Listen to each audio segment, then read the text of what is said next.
그날은 지옥이 선사한 가장 고요한 새벽이었습니다. 상공에서 바라본 폴란드 동부 국경지대는 마치 백지처럼 새하얀 눈으로 뒤덮여 있었고, 그 순백의 평원 아래에서는 유럽 대륙 전체를 삼킬 수 있는 거대한 철의 짐승들이 숨을 고르고 있었죠. 2026년 1월 20일 새벽 4시 37분, 온도계는 영하 22도를 가리키고 있었습니다. 이 정도 혹한이면 디젤 엔진의 연료가 얼어붙고 유압장치가 굳어버리며 사람의 살갗은 금속에 닿는 순간 달라붙어 버리지만, 러시아군에게 이 추위는 오히려 축복이었습니다. 땅이 완전히 얼어붙어 60톤짜리 전차가 진흙에 빠지지 않고 질주할 수 있었으니까요.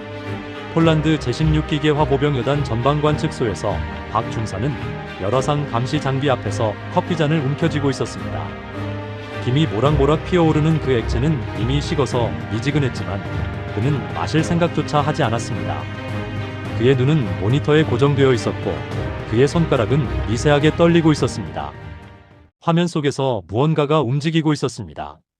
처음에는 그저 여론 신호 몇 개가 국경선 너머에서 깜빡이는 정도였습니다. 박 중사는 이것이 민간 차량이거나 국경 순찰대의 움직임이라고 생각하려 했습니다. 하지만 그 여론들의 크기가 점점 커지기 시작했고 개수도 늘어나기 시작했습니다.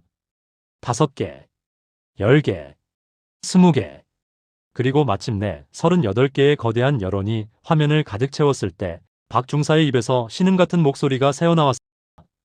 T-90M, 러시아군의 최신형 주력 전차였습니다. 그는 즉시 무전기를 움켜쥐었습니다.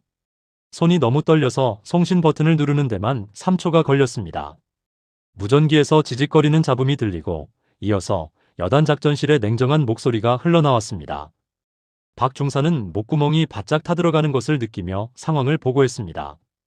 적 기갑부대가 국경을 넘고 있다고, 최소 30대 이상의 T-90M 전차가 포함되어 있다고, 그들의 진격 속도가 시속 50km를 넘는다고 말입니다. 작전실은 3초간 침묵했습니다. 그 3초가 박 중사에게는 30분처럼 느껴졌습니다. 그리고 마침내 명령이 떨어졌습니다. 즉시 철수하라고, 제2방어선까지 후퇴하라고, 흑표 대대가 배치될 때까지 시간을 벌라고. 박 중사는 장비를 챙기며 창밖을 바라봤습니다. 동쪽 하늘이 희미하게 밝아오고 있었습니다. 하지만 그 여명의 빛 속에서 보이는 것은 희망이 아니었습니다. 수평선 너머에서 거대한 먼지 구름이 솟아오르고 있었고 그 구름 속에서 철의 괴물들이 으르렁거리며 다가오고 있었습니다. 국경선에서 7km 떨어진 지점, 폴란드군 제3전 차대대가 방어 진지를 구축하고 있었습니다. 그들이 보유한 것은 구형 레오파르트2 A4 전차 12대와 약간의 대전차 미사일 분대였습니다. 이것으로 38대의 T-90M을 막아야 했습니다. 최소위는 전차 포탑 위에 서서 쌍안경으로 동쪽을 바라보고 있었습니다. 그의 입김이 하얀 연기처럼 피어올랐고 그의 속눈썹에는 성에가 하얗게 맺혀 있었습니다. 그는 무언가를 보았습니다. 처음에는 아주 작은 점들이었습니다. 하지만 그 점들이 점점 커지면서 형태를 드러내기 시작했습니다. 낮고 넓은 차체, 거대한 포탑, 그리고 하늘을 찌를 듯 솟아오른 120mm 구경의 활강포. T-90M 브레이크스루. 러시아가 자랑하는 최신형 전차였습니다. 반응 장갑으로 뒤덮인 차체는 거의 모든 대전차 무기를 무력화시킬 수 있었고 슈토라 광학 방해 시스템은 레이저 유도 미사일을 교란시킬 수 있었습니다. 그들의 125mm 활강포는 2km 거리에서 폴란드군의 구형 레오파르트 전차를 마치 종이상자처럼 관통할 수 있었습니다. 최소위는 포탑 안으로 내려가며 조종수에게 명령했습니다. 엔진을 시동하라고, 전투 준비를 갖추라고, 그리고 첫 번째 포탄을 장전하라고 지시했습니다. 전차 내부에서 기계음이 울려 퍼졌습니다. 디젤 엔진이 요란한 포유를 내뿜으며 깨어났고 포탄 자동 장전 장치가 윙윙거리며 작동했습니다. 철갑탄이 장전되는 둔탁한 소리가 들렸고 포수석의 디스플레이에 조준 십자선이 나타났습니다. 하지만 최소위는 알고 있었습니다. 이것은 싸움이 아니라 학살이 될 것이라는 사실을요. 러시아 전차 부대의 선두에는 콘스탄틴 대위가 타고 있었습니다. 그의 T-90M은 부대의 기함이었고 그의 승무원들은 시리아 내전에서 수십 차례의 전투를 경험한 베테랑들이었습니다. 콘스탄틴은 포탑 안에서 여유롭게 담배를 피우고 있었습니다. 그의 눈앞의 디스플레이에는 폴란드군의 방어선이 선명하게 포착되어 있었습니다. 고작 12대의 구형 전차로 이루어진 너무나도 초라한 방어선이었습니다. 그는 포수에게 명령했습니다. 첫 번째 목표물을 조준하라고, 그리고 사격 준비를 하라고 지시했습니다. 포수는 조이스틱을 움직여 포탑을 회전시켰습니다. 600m 전방에 있는 폴란드군 레오파르트 전차의 차체가 십자선 한가운데 들어왔습니다. 레이저 거리 측정기가 정확한 거리를 계산했고, 탄도 컴퓨터가 바람의 방향과 속도, 기온, 습도를 모두 고려하여 최적의 조준점을 제시했습니다. 완벽한 사격 준비였습니다. 콘스탄틴이 사격 명령을 내리려는 바로 그 순간, 무언가가 달라졌습니다. 처음에는 아주 미세한 진동이었습니다. 땅이 떨리는 것 같았지만 지진이라고 하기에는 너무 규칙적이었습니다. 그것은 마치 거대한 심장이 뛰는 것 같은, 혹은 무거운 발걸음이 다가오는 것 같은 그런 진동이었습니다. 콘스탄틴은 잠시 사격 명령을 멈추고 주변을 살폈습니다. 그리고 그는 보았습니다. 서쪽 언덕 너머에서 무언가가 솟아오르고 있었습니다. 처음에는 검은 그림자처럼 보였습니다. 하지만 그 그림자가 점점 명확한 형태를 드러내기 시작했습니다. 날렵하게 경사진 차체, 육각형 형태의 포탑, 그리고 무시무시할 정도로 긴 포실. K2 흑표. 한국이 만든 3.5 세대 주력 전차가 눈 덮인 언덕 위에 그 위용을 드러냈습니다. 한 대가 아니었습니다. 언덕의 능선을 따라 검은 철의 짐승들이 줄지어 나타났습니다. 3대, 5대, 10대, 그리고 마침내 22대의 K2 전차가 완벽한 대형을 이루며 러시아군을 내려다보고 있었습니다. 콘스탄틴의 얼굴에서 여유가 사라졌습니다. 그는 즉시 포수에게 명령했습니다. 목표를 변경하라고, 언덕 위에 한국 전차를 조준하라고 외쳤습니다. 포수는 재빠르게 포탑을 회전시켰고 십자선이 가장 가까운 K2 전차를 포착했습니다. 사격. T-90M의 125mm 활강포에서 불기둥이 치솟았습니다. 포구에서 뿜어져 나온 화염은 6m 앞까지 뻗어나갔고 충격파가 주변의 눈을 사방으로 날려버렸습니다. 3kg짜리 철갑탄이 초속 1700m의 속도로 회전하며 날아갔습니다. 완벽한 명중 궤도였습니다. 하지만 그 순간 K2 전차의 측면에서 무언가가 튀어나왔습니다. 작은 발사관 같은 것이 포탑 측면에서 갑자기 열리더니 그 안에서 주먹만 한 크기의 물체가 번개처럼 튀어나왔습니다. 그것은 날아오는 철갑탄을 향해 돌진했고 정확히 2m 앞에서 폭발했습니다. 쾅. 아니, 폭발이라고 표현하기에는 너무 격렬했습니다. 그것은 마치 작은 태양이 순간적으로 빛났다가 사라지는 것 같았습니다. 섬광이 전장을 가득 채웠고 폭발의 충격파가 공기를 갈랐습니다. 그리고 철갑탄은 산산조각이 나서 땅바닥에 떨어졌습니다. KAPS. 한국형 능동 파괴 체계였습니다. 레이더가 날아오는 포탄을 감지하면 컴퓨터가 그 궤적을 계산하고 요격탄을 발사하여 공중에서 파괴하는 시스템이었습니다. 인간의 반응 속도로는 절대 불가능한, 오직 기계만이 할 수 있는 완벽한 방어였습니다. 콘스탄틴의 입이 벌어졌습니다. 그는 믿을 수 없다는 표정으로 디스플레이를 바라봤습니다. 명백한 명중탄이었습니다. 조준도 완벽했고 거리 계산도 정확했습니다. 하지만 그 포탄은 목표물에 닿기도 전에 허공에서 사라져버렸습니다. 그리고 바로 그때 K2 전차들이 움직이기 시작했습니다. 22대의 전차가 일제히 전진했습니다. 하지만 그들의 움직임은 일반적인 전차의 그것과는 달랐습니다. 그들은 마치 살아있는 생명체처럼 자세를 낮추며 전진했습니다. 암내장형 현수장치. K2 전차의 독특한 서스펜션 시스템이 작동하기 시작했습니다. 유압 실린더가 움직이며 차체의 높이를 조절했고 전차는 마치 무릎을 꿇은 것처럼 자세를 낮췄습니다. 이 상태에서 포신은 위쪽을 향할 수 있었고 언덕 아래에 숨어 있으면서도 적을 조준할 수 있었습니다. 러시아군 전차병들은 혼란에 빠졌습니다. 목표물이 갑자기 사라진 것처럼 보였습니다. 레이더에는 여전히 신호가 잡히지만 광학 조준경으로는 보이지 않았습니다. K2 전차들은 언덕의 경사면 뒤에 몸을 숨긴 채 오직 포탑과 포신만을 드러내고 있었습니다. 그리고 그들이 반격을 시작했습니다. 첫 번째 K2 전차의 120mm 활강포에서 섬광이 번쩍였습니다. 하지만 발사된 것은 일반적인 철갑탄이 아니었습니다. 포신에서 튀어나온 것은 유선으로 연결된 미사일이었습니다. 케이스탐-2 한국형 상부 공격 지능탄이었습니다. 미사일은 포물선을 그리며 하늘로 치솟았습니다. 300m 상공까지 올라간 미사일은 잠시 멈추는 것처럼 보였고, 그리고 나서 급격하게 방향을 틀었습니다. 적외선 센서가 러시아 전차의 여론을 포착했고, 유도 컴퓨터가 최적의 공격 각도를 계산했습니다. 그리고 미사일은 수직으로 낙하했습니다. T-90M의 정수리를 향해서. 전차의 장갑은 전면이 가장 두껍습니다. 하지만 상부 장갑은 상대적으로 얇습니다. 그곳을 관통당하면 내부의 탄약이 유폭되고 승무원은 한순간에 증발해버립니다. 러시아군 전차병들은 위를 쳐다볼 틈도 없었습니다. 첫 번째 T-90M의 포탑 위에서 섬광이 번쩍였고, 이어서 거대한 폭발음이 들렸습니다. 포탑이 차체에서 분리되며 공중으로 날아올랐고, 내부에서 화염이 분수처럼 치솟았습니다. 승무원 3명은 비명을 지를 틈도 없이 그 자리에서 최후를 맞았습니다. 하지만 이것은 시작에 불과했습니다. 두 번째, 세 번째, 네 번째 K2 전차가 연이어 사격했습니다. 하늘에서 미사일들이 비처럼 쏟아졌고, 러시아 전차들이 하나둘씩 화염에 휩싸였습니다. 포탑이 날아가고 차체가 폭발하고 탄약이 유폭되는 소리가 전장을 가득 채웠습니다. 콘스탄틴은 공포에 질린 얼굴로 주변을 둘러봤습니다. 7초 전까지만 해도 그는 압도적인 우위에 있었습니다. 하지만 이제 그의 부대는 일방적인 학살을 당하고 있었습니다.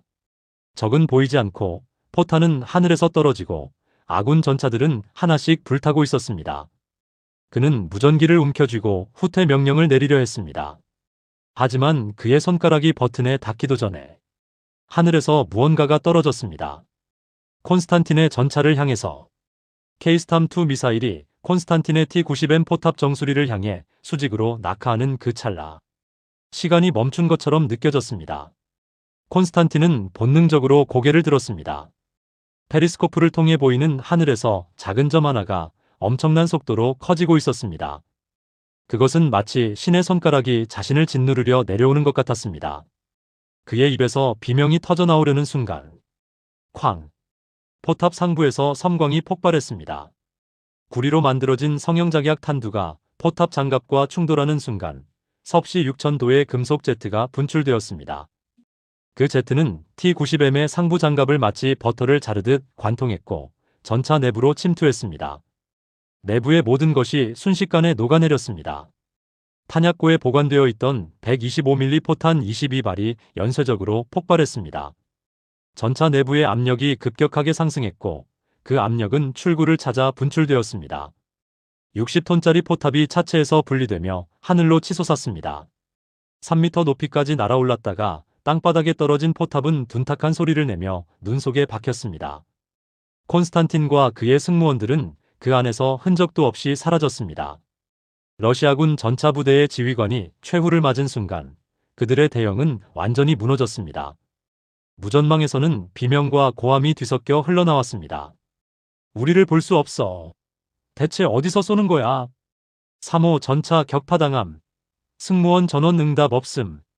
7호 전차 탄약 유폭. 포탑이 날아갔어. 후퇴한다. 모두 후퇴. 하지만 후퇴 명령은 너무 늦었습니다. K2 흑표 대대는 이미 다음 공격 단계로 넘어가고 있었습니다. 22대의 전차가 언덕 뒤에서 모습을 드러내며 전진하기 시작했습니다. 그들의 현수장치가 다시 작동하며 차체를 정상 높이로 복원시켰고 강력한 디젤 엔진이 1500마력의 힘을 바퀴에 전달했습니다. K2 전차는 60톤의 무게에도 불구하고 시속 70km의 속도로 질주할 수 있었습니다. 그것도 눈 덮인 평원 위에서, 험난한 지형 위에서도 말입니다. 폴란드군 K2 대대를 지휘하는 것은 얀 대령이었습니다. 그는 선두 전차의 포탑 위에 서서 상황을 지켜보고 있었습니다. 그의 얼굴에는 냉정함과 동시에 만족감이 스쳐 지나갔습니다. 한국에서 인도받은 이 전차들은 모든 기대를 뛰어넘고 있었습니다. 얀 대령은 무전기를 들고 명령을 내렸습니다. 제1소대, 좌측으로 우회하여 적의 퇴로를 차단하라. 제2소대, 중앙 돌파. 제3소대, 우측에서 엄호 사격. 적에게 도망칠 틈을 주지 마라. 명령이 떨어지자 K2 전차들이 완벽한 대형을 이루며 움직였습니다. 이것이 바로 K2 전차의 또 다른 강점이었습니다. 첨단 전술 데이터 링크 시스템. 모든 전차는 실시간으로 정보를 공유했습니다. 한 전차가 포착한 적의 위치는 즉시 다른 모든 전차에게 전달되었고, 화력 통제 컴퓨터는 자동으로 최적의 사격 분담을 계산했습니다. 다시 말해, 22대의 전차가 마치 하나의 거대한 유기체처럼 움직이고 있었습니다. 러시아군 전차들은 혼란 속에서 사방으로 흩어졌습니다. 어떤 전차는 후진하며 도망치려 했고, 어떤 전차는 제자리에서 회전하며 적을 찾으려 했습니다. 하지만 그들의 모든 움직임은 이미 K2 전차의 화력 통제 컴퓨터에 포착되어 있었습니다. 제1소대장 전차의 포수석에 앉아있던 김 하사가 조이스틱을 움직였습니다. 그의 눈앞 디스플레이에는 도망치는 T-90M 한 대가 선명하게 포착되어 있었습니다. 1200m 거리. 레이저 거리 측정기가 정확한 수치를 제공했습니다. 풍속 초속 7m, 풍향 동북동. 기온 영하 22도. 습도 87%. 모든 변수가 탄도 컴퓨터에 입력되었고, 컴퓨터는 0.053초 만에 최적의 조준점을 계산했습니다. 김하사는 숨을 깊게 들이마셨습니다. 심장 박동이 느려졌습니다. 손가락의 떨림이 멈췄습니다. 세상의 모든 소음이 사라지고 오직 조준 십자선과 목표물만이 존재했습니다. 그리고 그는 방아쇠를 당겼습니다. K2 전차의 120mm 55 구경장 활강포가 불을 뿜었습니다. 포구 초속 1730m. 마음속 철갑탄이 포신을 빠져나가는 순간 충격파가 공기를 갈랐습니다. 포구에서 뿜어져 나온 화염은 7m 앞까지 뻗어나갔고 소음은 귀를 찢을 듯 했습니다. 하지만 전차 내부의 승무원들은 방음 헤드셋을 착용하고 있어서 그 충격을 최소화할 수 있었습니다. 탄원은 공기를 가르며 날아갔습니다. 1.8초 후 T-90M의 측면 장갑에 명중했습니다. 열화우라늄 관통자가 장갑과 충돌하는 순간 엄청난 운동 에너지가 한 점에 집중되었습니다. T-90M의 측면 장갑은 90mm 두께였지만 K2의 철갑탄 앞에서는 아무런 의미가 없었습니다. 장갑이 뚫렸습니다. 관통자가 전차 내부로 침투하며 금속 파편을 사방으로 튀겼습니다. 그 파편들이 내부의 연료 탱크를 관통했고 디젤 연료가 뿜어져 나왔습니다. 뜨거운 금속 파편과 연료가 만나는 순간 화염이 폭발적으로 번져나갔습니다. T-90M은 전진하던 속도 그대로 불덩이가 되어 굴러갔습니다. 10m를 더 나아가다가 마침내 멈춰섰고 해치에서 검은 연기가 솟아올랐습니다. 하지만 김하사는 그것을 확인할 시간도 없었습니다. 화력 통제 컴퓨터가 이미 다음 목표물을 지정했기 때문입니다. 그는 조이스틱을 움직여 포탑을 회전시켰고 새로운 목표물을 조준했습니다. 그리고 다시 방아쇠를 당겼습니다. 자동장전 장치 덕분에 재장전 시간은 6초에 불과했습니다. 일반적인 전차는 인력으로 포탄을 장전하기 때문에 재장전에 15초에서 20초가 걸립니다. 하지만 K2는 기계가 자동으로 포탄을 장전했습니다. 탄약고에서 포탄이 자동으로 올라오고 기계팔이 그것을 포미에 밀어넣고 포미가 닫히는 모든 과정이 6초 만에 완료되었습니다. 이것은 엄청난 차이였습니다. 같은 시간 동안 러시아 전차가 한 발을 쏠 때 K2는 2발에서 3발을 쏠 수 있었습니다. 전장은 지옥으로 변했습니다. 눈 덮인 평원 곳곳에서 러시아 전차들이 불타고 있었습니다. 화염이 하늘을 붉게 물들였고 검은 연기가 구름처럼 피어올랐습니다. 폭발음과 비명소리가 뒤섞여 울려 퍼졌습니다. 살아남은 러시아 전차병들은 필사적으로 저항했습니다. 한 T-90M 전차가 제자리에서 멈춰서더니 포탑을 재빠르게 회전시켰습니다. 보수는 600m 앞에서 전진하는 K2 전차를 포착했고 즉시 사격했습니다. 125mm 철갑탄이 K2의 전면 장갑을 향해 날아갔습니다. 하지만 또다시 KAPS가 작동했습니다. K2 전차의 레이더가 날아오는 포탄을 감지한 순간 컴퓨터가 그 궤적을 계산했습니다. 0.002초 후 측면의 발사관에서 요격탄이 튀어나왔습니다. 요격탄은 날아오는 철갑탄을 향해 돌진했고 정확히 1.5m 앞에서 폭발했습니다. 파편이 사방으로 튀었고 철갑탄은 궤도를 벗어나 땅바닥에 박혔습니다. K2 전차는 아무런 손상도 입지 않았습니다. 그리고 반격이 시작되었습니다. K2 전차의 포수는 이미 그 러시아 전차를 조준하고 있었습니다. 방아쇠가 당겨졌고 120mm 포탄이 발사되었습니다. 600m 거리는 거의 직사거리였습니다. 탄환은 일직선으로 날아가 T-90M의 포탑 전면을 강타했습니다. 관통. 포탑이 안에서부터 찢어졌습니다. 내부의 탄약이 유폭되며 포탑 전체가 화염에 휩싸였습니다. 해치가 열리며 불덩이가 분수처럼 솟아올랐습니다. 전투가 시작된 지 15분이 지났습니다. 러시아군은 38대의 T-90M 전차 중 26대를 잃었습니다. 나머지 12대는 필사적으로 후퇴하고 있었지만 K2 전차들의 추격을 받고 있었습니다. 얀 대령은 무전기를 통해 명령을 내렸습니다. 제1소대, 적의 퇴로를 완전히 차단했는가? 확인. 적 전차 5대가 포위망 안에 갇혔습니다. 좋다.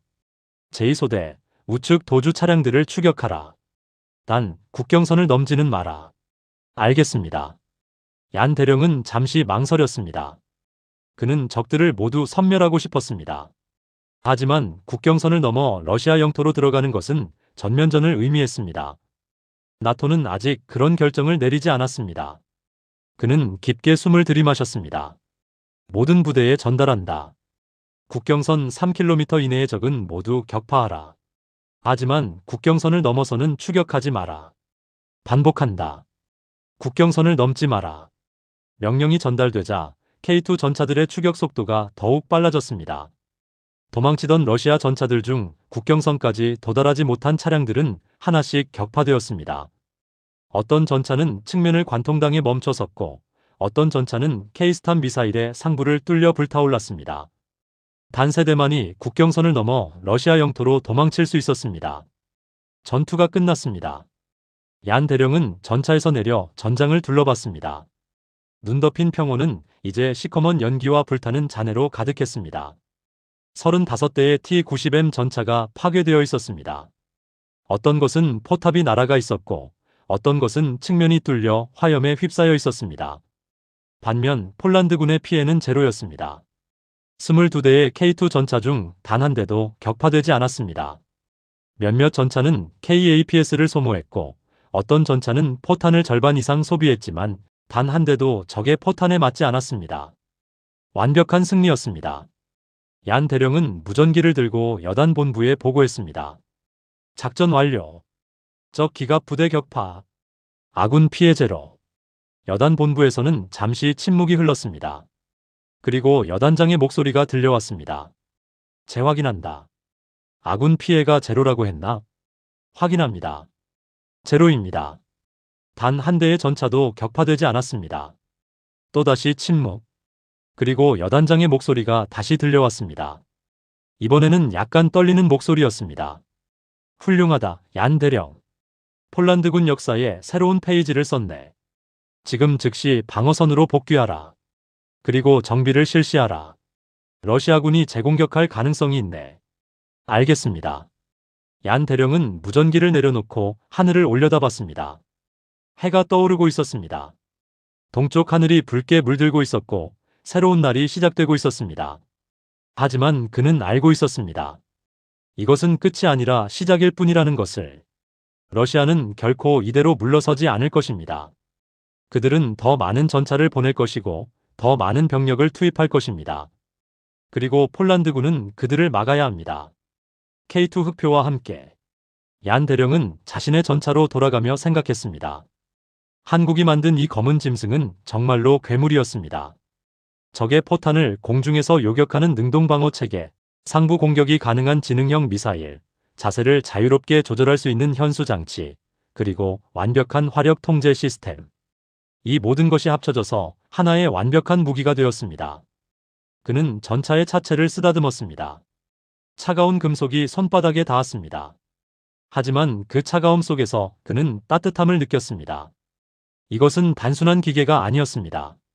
이것은 폴란드의 방패였고 유럽의 보루였으며 자유세계의 수호자였습니다. 한편 국경 너머 러시아 영토. 살아남아 도망친 세대의 T-90M 전차가 집결 지점에 도착했습니다. 전차에서 내린 승무원들의 얼굴은 공포로 일그러져 있었습니다. 그들을 기다리고 있던 것은 여단장 소콜로프 대령이었습니다. 소콜로프는 냉정한 표정으로 생존자들을 바라봤습니다. 그리고 질문했습니다. 무슨 일이 있었나? 38대의 전차 중 3대만 돌아왔는데 생존자 중 한 명이 떨리는 목소리로 대답했습니다. 그것들은 전차가 아닙니다. 무슨 소리인가? 한국제 전차입니다. K2라고 부르는. 우리의 포탄을 공중에서 요격했습니다. 그리고 하늘에서 미사일을 떨어뜨렸습니다. 우리는 그들을 볼 수도 없었고 맞출 수도 없었습니다. 그저 일방적으로 당했습니다.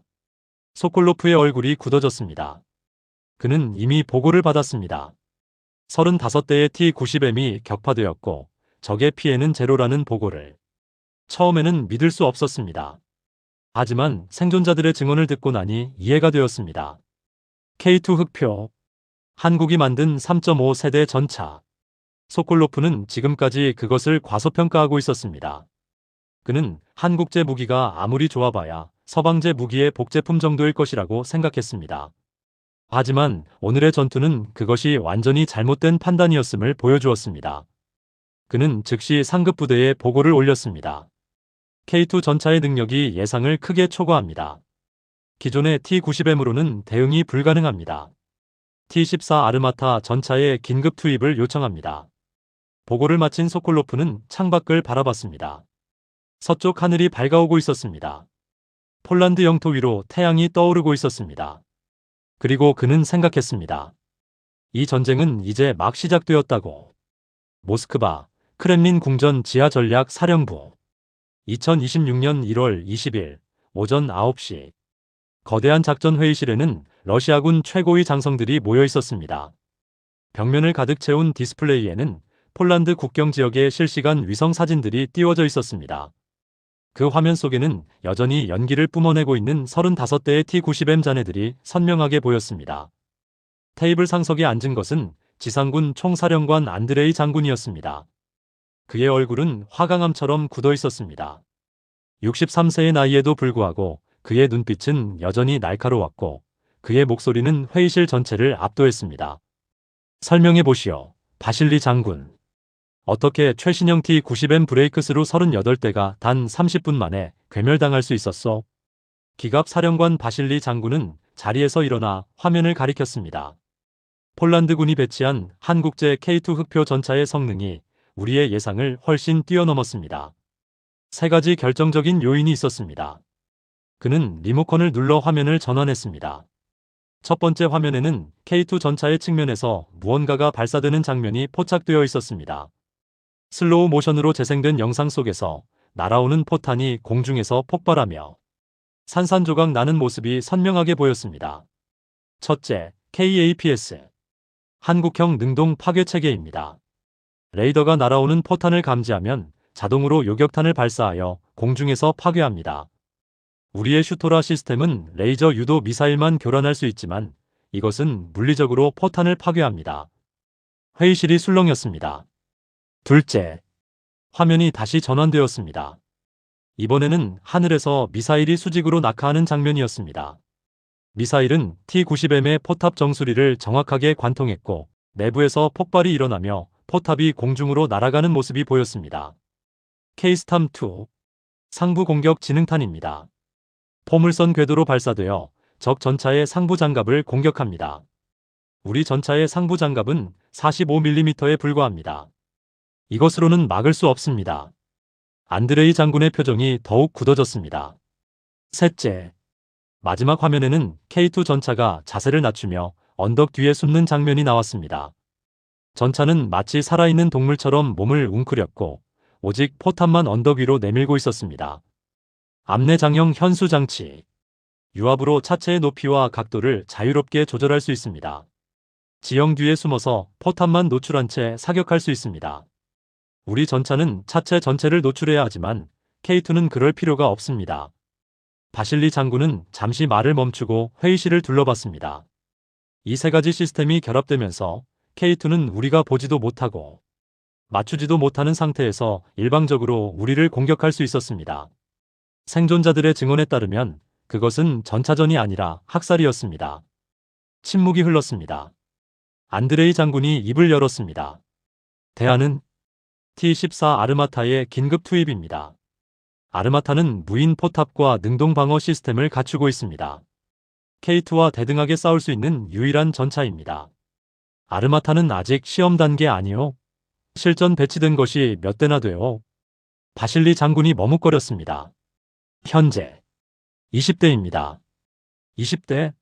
그것으로 22대의 K2를 막겠다는 것이요. 추가 생산을 긴급 지시하면 시간이 얼마나 걸리요? 최소 6개월입니다. 안드레이 장군은 책상을 주먹으로 내리쳤습니다. 둔탁한 소리가 회의실에 울려 퍼졌습니다. 6개월. 그동안 우리는 무엇을 하고 있어야 하오? 폴란드군이 K2로 우리 기갑 사단을 하나씩 격파하는 것을 구경하고 있으란 말이오. 그러나 장군님, 다른 방법은 없소? 회의실에 무거운 침묵이 내려앉았습니다. 그때 구석에 앉아있던 한 남자가 조용히 손을 들었습니다.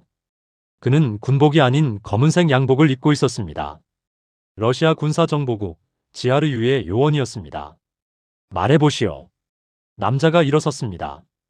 그의 이름표에는 이고르 페트로프라고 적혀 있었습니다. K2 전차를 무력화시키는 방법은 정면 대결이 아닙니다. 그들의 약점을 공략해야 합니다. 약점. K2의 능동방어 체계는 완벽해 보이지만 한계가 있습니다. 한 번에 하나의 목표물만 요격할 수 있습니다. 만약 동시에 여러 발의 포탄이나 미사일을 발사한다면 안드레이 장군의 눈빛이 변했습니다. 계속하시오. 또한 K2의 상부 공격 미사일은 강력하지만 사거리가 제한적입니다. 최대 8km입니다. 만약 우리가 그 사거리 밖에서 공격한다면 어떻게 해? 페트로프는 화면을 다시 전환했습니다. 이번에는 포병 시스템의 이미지가 나타났습니다. 스메르치 다연장 로켓포와 크라스노폴 레이저 유도 포탄입니다. 15km 이상의 거리에서 K2 전차를 공격할 수 있습니다. 그들의 능동 방어 시스템으로는 대량의 포탄을 모두 막을 수 없습니다. 바실리 장군이 끼어들었습니다. 하지만 그것은 면적 공격입니다. 정밀도가 떨어집니다. 기동하는 전차를 맞추기 어렵습니다. 그래서 드론이 필요합니다. 페트로프는 또 다른 화면을 띄웠습니다. 무인 정찰기의 이미지였습니다. 오를란 신무인기로 K2의 위치를 실시간으로 추적합니다. 그 정보를 포병에게 전달하여 정밀 타격을 실시합니다. 동시에 전자전 시스템으로 K2의 통신망을 교란시킵니다. 그들의 전술 데이터 링크를 차단하면 22대의 전차는 더 이상 하나의 유기체처럼 움직일 수 없습니다. 안드레이 장군은 턱을 쓰다듬으며 생각에 잠겼습니다. 흥미롭군. 하지만 폴란드군도 바보가 아니요. 그들도 대응책을 마련할 것이요. 물론입니다. 그래서 우리는 다층 공격을 실시해야 합니다. 페트로프는 자신감 있는 목소리로 설명을 이어갔습니다. 첫 번째 단계, 전자전과 드론으로 K2의 눈과 귀를 차단합니다. 두 번째 단계, 다연장 로켓과 유도 포탄으로 포화를 퍼붓습니다. 세 번째 단계, 혼란에 빠진 K2에게 우리의 기갑부대가 다수의 방향에서 동시에 돌격합니다. 그들의 능동방어 시스템이 아무리 뛰어나도 사방에서 동시에 날아오는 수십 발의 포탄을 모두 막을 수는 없습니다. 회의실이 다시 술렁였습니다. 이번에는 긍정적인 반응이었습니다. 안드레이 장군이 고개를 끄덕였습니다. 좋소. 그 계획을 실행에 옮기시오. 바실리 장군, 제육군이 전차 사단을 집결시키시오. 페트로프, 전자전 부대와 포병 부대를 배치하시오. 우리는 72시간 내에 재공격을 개시할 것이요.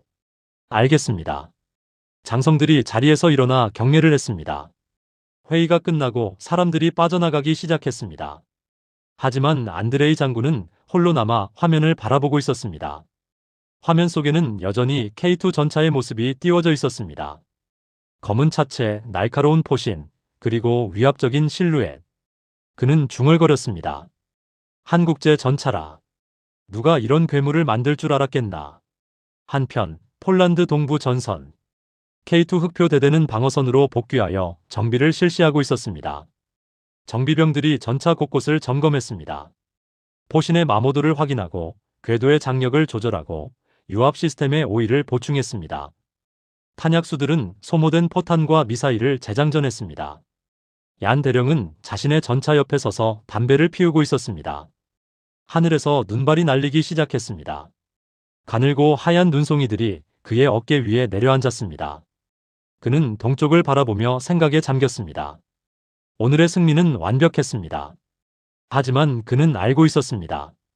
러시아군은 같은 실수를 반복하지 않을 것이라는 것을. 그들은 분명 새로운 전술을 들고 나올 것입니다. 그때 무전기에서 여단 본부의 호출이 들려왔습니다. 흑표 1, 흑표 1. 여단 본부에서 호출한다. 응답하라. 얀 대령은 담배를 버리고 무전기를 집어들었습니다. 흑표 1. 듣고 있다. 정보 업데이트다. 위성 정찰에 따르면 러시아군 제육근위 전차 사단이 집결하고 있다. T-90M 110대 이상.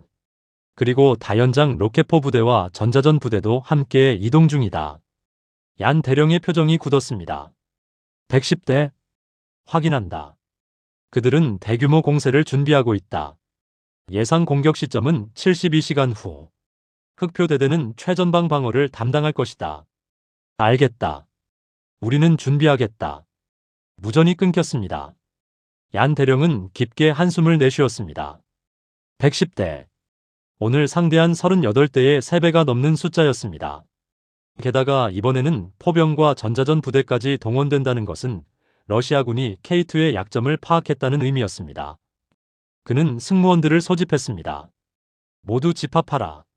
잠시 후 대대의 모든 승무원들이 그의 앞에 모였습니다. 66명의 얼굴들. 어떤 이는 20대의 젊은이였고 어떤 이는 40대의 베테랑이었습니다. 하지만 그들의 눈빛은 모두 똑같았습니다. 결연함과 각오로 가득 차 있었습니다. 얀 대령이 입을 열었습니다. 오늘 우리는 승리했다. 35대의 적 전차를 격파하고 단 한 대의 피해도 입지 않았다. 훌륭했다. 승무원들 사이에서 작은 환호가 일었습니다. 하지만 얀 대령은 손을 들어 그들을 제지했습니다. 하지만 이것은 시작에 불과하다. 러시아군은 72시간 후 재공격할 것이다.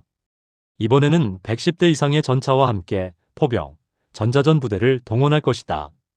그들은 우리의 약점을 찾아냈고 그것을 공략할 것이다. 환호가 멈췄습니다. 무거운 침묵이 내려앉았습니다. 우리는 수적으로 열세다. 22대 대 110대. 5대 1이다. 만약 정면으로 맞붙는다면 이기기 어려울 것이다. 누군가 손을 들었습니다. 김하사였습니다. 그럼 어떻게 해야 합니까, 대령님? 얀 대령은 미소를 지었습니다. 하지만 그것은 냉소에 가까운 미소였습니다. 우리는 정면으로 싸우지 않을 것이다. 우리는 더 영리하게 싸울 것이다. 그는 지도를 펼쳤습니다. 이곳은 비스와 강이다. 폭은 200m, 깊이는 4m다. 겨울철이라 얼어있지만 60톤짜리 전차가 지나가기에는 위험하다. 러시아군은 이 강을 건너기 위해 교량을 사용해야 한다. 그리고 교량은 단 2곳뿐이다. 그는 지도 위에 두 지점을 손가락으로 짚었습니다. 북쪽의 그로드노 다리와 남쪽의 비아위스토크 다리. 러시아군은 이 두 다리를 통해 진격할 것이다. 그리고 우리는 바로 그곳에서 그들을 기다릴 것이다. 승무원들의 눈빛이 변했습니다. 다리는 좁다. 한 번에 한 대의 전차만 통과할 수 있다. 그들이 아무리 110대를 가지고 있어도 한 번에 한 대씩만 상대하면 된다. 우리는 다리 반대편에서 매복하고 그들이 건너오는 순간 각계 격파할 것이다. 최소위가 질문했습니다. 하지만 그들의 포병은 어떻게 합니까? 15km 거리에서 우리를 공격할 것입니다. 좋은 질문이다. 얀 대령은 다른 지도를 꺼냈습니다. 이번에는 더 넓은 범위의 지형도였습니다. 우리는 숲속에 숨을 것이다. 여기 크니신 숲. 울창한 침엽수림으로 이루어진 30제곱킬로미터의 숲이다. 나무들이 너무 빽빽해서 위성이나 드론으로는 우리를 찾을 수 없다. 그리고 필요할 때만 나와서 공격하고 다시 숲속으로 사라질 것이다. 승무원들이 고개를 끄덕이기 시작했습니다. 우리는 게릴라처럼 싸울 것이다. 쳐서 빠지고 또 쳐서 빠지고. 러시아군이 우리를 찾으려 하면 우리는 이미 다른 곳에 있을 것이다. 그들이 포병을 쏘려 하면 우리는 이미 사라진 뒤일 것이다. 박 중사가 웃음을 터뜨렸습니다. 60톤짜리 전차로 게릴라전이라니 러시아군이 환장하겠는데요. 다른 승무원들도 웃기 시작했습니다. 긴장이 조금씩 풀리고 있었습니다. 얀 대령도 미소를 지었습니다. 이번에는 진짜 미소였습니다. 그렇다. 그들을 미치게 만들 것이다. K2 흑표는 단순한 전차가 아니다. 이것은 사냥꾼이다. 그리고 우리는 이 평원을 우리의 사냥터로 만들 것이다. 그는 주먹을 들어 올렸습니다. 폴란드를 위하여. 승무원들이 일제히 화답했습니다. 폴란드를 위하여. 그들의 함성이 눈 내리는 평원 위로 울려 퍼졌습니다. 그리고 검은 흑표들은 다가올 전투를 준비하기 시작했습니다. 2026년 1월 24일 새벽 5시 크니신 숲 남쪽 경계 22대의 K2 흑표가 울창한 침엽수 사이에 완벽하게 위장된 채 숨을 죽이고 있었습니다. 나뭇가지와 위장망으로 뒤덮인 전차들은 마치 숲의 일부처럼 보였습니다. 열화상 카메라로도 찾기 어려운 완벽한 은폐였습니다. 얀 대령은 포탑 위에서 쌍안경을 들고 남쪽을 바라보고 있었습니다. 수평선 너머에서 무언가가 움직이고 있었습니다. 거대한 먼지 구름이 솟아오르고 땅이 진동하기 시작했습니다. 러시아군 제육근이 전차 사단이 다가오고 있었습니다. 110대의 T-90M 전차, 50대의 보병 전투 차량, 그리고 그 뒤를 따르는 스메르치 다연장 로켓포 24문. 압도적인 물량이었습니다. 얀 대령은 무전기를 들었습니다. 전 대대원에게 전한다. 적 기갑부대 접근 중. 사거리 내 진입까지 15분. 엔진 시동 대기. 완전 무선 침묵. 반복한다. 완전 무선 침묵. 승무원들은 긴장한 표정으로 각자의 위치에서 대기했습니다. 누구도 말하지 않았습니다. 오직 자신의 숨소리와 심장 박동 소리만 들렸습니다. 러시아군 선봉부대가 비아위스토크 다리에 접근했습니다. 다리는 폭이 12m에 불과했습니다. 한 번에 한 대의 전차만 통과할 수 있는 좁은 병목 지점이었습니다. 하지만 러시아군 지휘관은 이것이 함정일 수 있다는 것을 알고 있었습니다. 그래서 그들은 준비했습니다. 먼저 오를란 신무인기 6대가 다리 주변을 정찰했습니다. 열화상 카메라와 레이더가 숲속을 샅샅이 훑었습니다. 하지만 아무것도 발견하지 못했습니다. K2 전차들은 너무나 완벽하게 숨어 있었습니다. 의상부. 다리 주변 안전. 정찰 보고를 받은 러시아군 지휘관은 고개를 끄덕였습니다. 좋다. 제1소대, 다리를 건너라. 그 뒤를 제2소대가 따른다. 첫 번째 T-90M이 조심스럽게 다리 위로 올라갔습니다. 철제 교량이 60톤의 무게를 견디며 삐걱거렸습니다. 전차는 천천히, 아주 천천히 전진했습니다. 5m, 10m, 20m. 다리의 중간 지점을 통과했습니다. 이제 반대편까지 30m가 남았습니다. 그때였습니다. 숲속에서 무언가가 움직였습니다. 첫 번째 K2 전차가 나무 사이에서 모습을 드러냈습니다. 포탑이 재빠르게 회전하며 다리 위에 러시아 전차를 조준했습니다. 거리 700m. 화력 통제 컴퓨터가 즉시 탄도를 계산했습니다. 사격. 120mm 활강포에서 불길이 뿜어져 나왔습니다. 철갑탄이 공기를 가르며 날아가 다리 위의 T-90M을 정확하게 명중시켰습니다. 측면 장갑이 뚫렸고 내부에서 화염이 터져 나왔습니다. 전차는 그 자리에서 멈춰섰고 해치에서 검은 연기가 솟아올랐습니다. 하지만 그것은 시작에 불과했습니다. 다리 위에 멈춰 선 전차는 이제 거대한 장애물이 되었습니다. 뒤따르던 다른 전차들은 더 이상 전진할 수 없었습니다. 그들은 다리 입구에서 멈춰서서 대기할 수밖에 없었습니다. 완벽한 표적이었습니다. 두 번째, 세 번째, 네 번째 K2 전차가 숲에서 나타나 일제히 사격했습니다. 다리 입구에 밀집해 있던 러시아 전차들이 하나씩 화염에 휩싸였습니다. 포탑이 날아가고 차체가 폭발하고 승무원들이 비명을 지르며 탈출했습니다. 러시아군 지휘관은 즉시 대응 명령을 내렸습니다. 포병, 좌표 입력, 숲 가장자리를 포화로 뒤덮어라. 15km 후방에 대기하던 스메르치 다연장 로켓포가 일제히 불을 뿜었습니다. 24문이 발사관에서 총 288발의 로켓탄이 하늘로 치솟았습니다. 로켓탄들은 포물선을 그리며 날아가 크니신 숲을 향해 쏟아졌습니다. 땅이 흔들렸습니다. 나무들이 폭발하며 산산조각 났습니다. 화염이 숲을 집어삼켰고 폭풍이 모든 것을 휩쓸었습니다. 30초 동안 숲의 가장자리는 지옥으로 변했습니다. 하지만 K2 전차들은 이미 그곳에 없었습니다. 포격이 시작되기 10초 전 얀 대령은 명령을 내렸습니다. 전부대, 즉시 철수, 제2매복 지점으로 이동. 22대의 전차가 일제히 후진했습니다. 그들은 숲속 깊은 곳으로 사라졌고 러시아군의 포격은 텅 빈 공간만을 강타했습니다. 5분 후 K2 전차들은 이미 3km 떨어진 다른 지점에 재배치되어 있었습니다. 이번에는 북쪽의 그로드노 다리를 향해 러시아군은 남쪽 다리가 봉쇄되자 북쪽 다리로 우회했습니다. 하지만 그곳에서도 똑같은 일이 벌어졌습니다. 숲에서 나타난 K2 전차들이 다리를 건너는 적을 각계격파했고 러시아군이 포병으로 대응하면 이미 사라진 뒤였습니다. 이 전술이 72시간 동안 반복되었습니다. 쳐서 빠지고 또 쳐서 빠지고 러시아군은 110대의 전차 중 63대를 잃었습니다. 반면 K2의 피해는 단 2대였습니다. 그것도 러시아 포병의 행운의 일격이 아니라 기계 고장으로 인한 것이었습니다. 1월 27일 정오 러시아군 지휘관은 마침내 후퇴 명령을 내렸습니다. 110대로 시작한 기갑사단은 이제 47대만 남아 국경 너머로 물러갔습니다. 그들의 사기는 완전히 꺾여 있었습니다. 전투가 끝났습니다. 크니신숲 중앙 임시 집결지 K2 흑표대대가 나란히 정렬해 있었습니다. 20대의 전차 검은 차체는 진흙과 눈으로 뒤덮여 있었고 포신에서는 여전히 열기가 피어올랐습니다. 얀 대령은 전차에서 내려 승무원들을 바라봤습니다. 그들의 얼굴은 피곤했지만 눈빛은 살아있었습니다. 그들은 불가능해 보이는 것을 해냈습니다. 5대1의 열세를 뒤집고 유럽에서 가장 강력한 기갑부대를 물리쳤습니다. 얀 대령이 입을 열었습니다. 여러분이 해냈습니다. 폴란드를 구했습니다. 유럽을 구했습니다. 그리고 전 세계에 증명했습니다.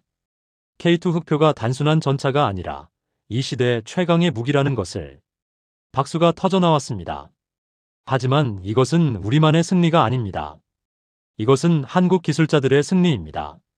그들이 만든 이 검은 짐승이 없었다면 우리는 지금 여기 서 있지 못했을 것입니다. 김하사가 자신의 전차 옆구리를 손바닥으로 두드렸습니다. 고맙다 흑표야. 너 덕분에 살았어. 다른 승무원들도 웃으며 각자의 전차를 쓰다듬었습니다. 그것은 단순한 기계가 아니었습니다. 그것은 그들의 생명을 지켜준 동료였고 친구였으며 전우였습니다. 그날 저녁 바르샤바.